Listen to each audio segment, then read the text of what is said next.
Alhamdulillah wa syukru ala ni'amillah wa la hawla wa la quwwata illa billah. Asyhadu an la ilaha illallah wahdahu la syarika lah wa asyhadu anna Muhammadan abduhu wa rasuluhu alladzi la nabiyya ba'dah.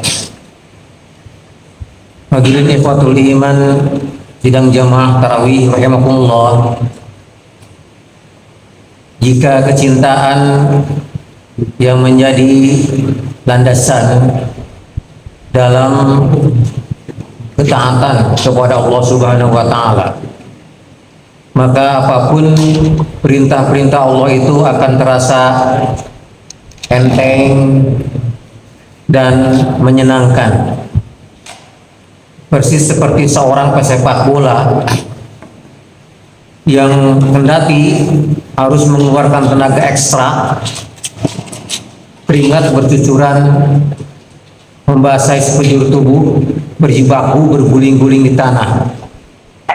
Tapi karena didasari atas cinta atas profesinya itu, maka seorang pesepak bola yang benar-benar menggeluti profesinya tak pernah mengeluh atas pekerjaannya itu. Begitu kira-kira gambaran ikhwatul iman seorang mukmin yang benar-benar mendasari ketaatan kepada Allah itu atas dasar cinta kepada Allah, maka akan terasa nyaman, tenang, tentram, ada sebuah kelezatan yang tak bisa diungkap oleh kata-kata. Dalam hadis riwayat Al-Bukhari dan Muslim disebutkan ada 3 hal yang apabila seseorang memiliki ketiganya, dia akan merasakan manisnya iman. Salatul mangkun nafi imankan, salatul mangkun nafi wajada halawatal iman. Ada 3 hal yang apabila seseorang memiliki ketiganya, dia akan merasakan manisnya iman.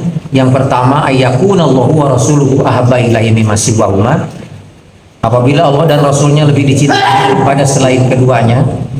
Yang kedua, ayyuhibal mar'a la yuhibbu illa lillah, mencintai seorang karena Allah.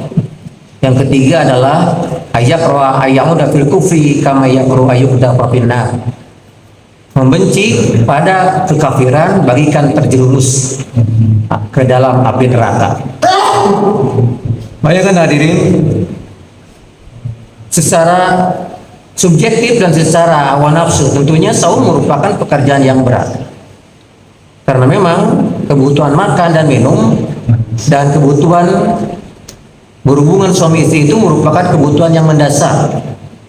Ketika seorang bayi terlahir juga sudah memiliki kebutuhan itu untuk menunjukkan bahwa ini merupakan kebutuhan yang elementer, kebutuhan yang primer, dan dipastikan keberlangsungan kehidupan manusia akan segera berakhir andai ketiga kebutuhan ini tidak terpenuhi.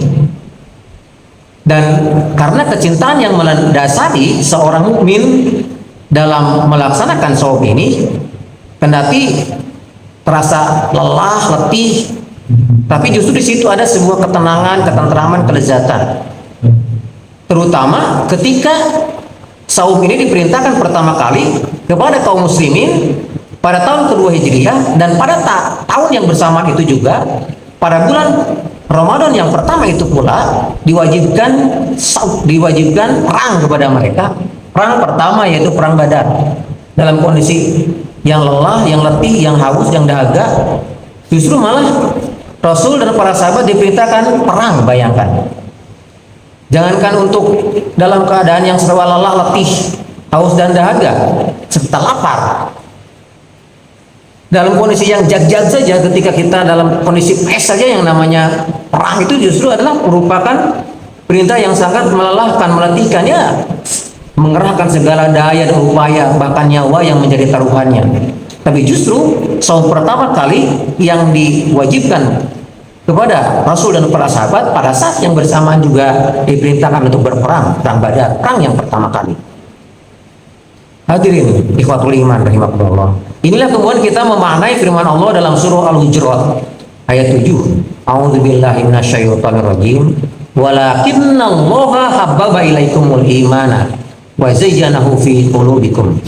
Akan tetapi Allah menjadikan kalian mencintai keimanan dan menjadikan kalian membenci kepada kekufuran, kefasikan, kemaksiatan, dan Allah telah menjadikan keimanan itu sebagai penghias di dalam kehidupan kalian, menjadi satu yang menyenangkan, menenteramkan. Wa qarraha ilaikumul kufra wal fusuqa wal isyana. Dan Allah menjadikan kekafiran, kefasikan, kemaksiatan itu adalah sesuatu yang dibenci. Hadirin ikhwatul iman rahimakumullah. Tentunya apapun juga yang namanya ketaatan kepada Allah Ta'ala, kendati agama ini telah dipermudah, kan, tapi memang godaan setan inilah yang membuat terasa berat lah. Memang agama ini telah dipermudah sebenarnya. Inna dina yusrun. Sholat hanya sekedar takbir, ruku, sujud, itu kan sesuatu yang enteng. Coba bayangkan dengan seorang olahragawan atau seorang fighter yang harus berjibaku. Tapi kenapa terasa berat? Nah, itu karena memang hawa nafsu dan setan yang selalu menggoda, mendominasi manusia. Dan itu memang jalan untuk menuju surga itu seperti itu. Nabi menyebutkan al-jannatu huffat bimakari. Surga itu memang dihiasi oleh perkara-perkara yang tidak menyenangkan, yang membuat kita malas, ogah untuk menempuhnya. Dan kebalikannya, neraka dihiasi oleh sesuatu yang menggiurkan, mempesonakan, yang membuat orang berlomba-lomba untuk menempuhnya. Wan naru huffat bisyahwat. Hadirin ikhwatul iman rahimakumullah. Sekarang kita introspeksi, bermuhasabah kembali kepada jati diri kita masing-masing. Apakah ketaatan kepada Allah itu dirasa menyenangkan, menenteramkan, melezatkan? Itu akan tergantung dari kualitas keimanan kita. Mudah-mudahan kita tergolong kepada orang-orang yang memiliki hati yang tenang, yang tentram, yang dipanggil oleh Allah Ta'ala kepada surganya, dikelompokkan kepada golongan orang-orang yang solih dan merasa ridho serta diridhoi oleh Allah Subhanahu wa Ta'ala, sebagaimana seruan Allah dalam surah Al-Fajr ayat terakhir, ya Tuhan nafsul mutmainnah irji'i ila rabbiki radiyatan mardiyah fadkhuli fi ibadi wadkhuli jannati. Insyaallah aqulu qouli hadza wa astaghfirullaha li wa lakum. Wassalamualaikum warahmatullahi wabarakatuh.